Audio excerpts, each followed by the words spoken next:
లేకపోతే తిడతది పోత ఇచ్చత పోతది అది పోత ఈ కోతొస్తది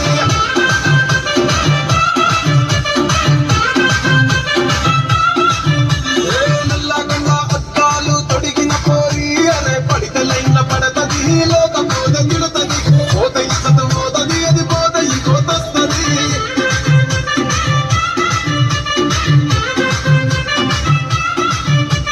హీరో హోండా బండి మీద పొరడు చూడు కూలింగ్ గ్యాస్ పెట్టి కటింగ్ ఇస్తాడాడు షారుఖ్ ఖాన్ లెక్క ప్రపోజ్ చేస్తాడాడు రిప్లై కోసం చెప్పులరగా తిరుగుతాడు అరే ఓకే అని అంటి మహాబోయో రమ్మంటాడు ఒక్కసారి పడికి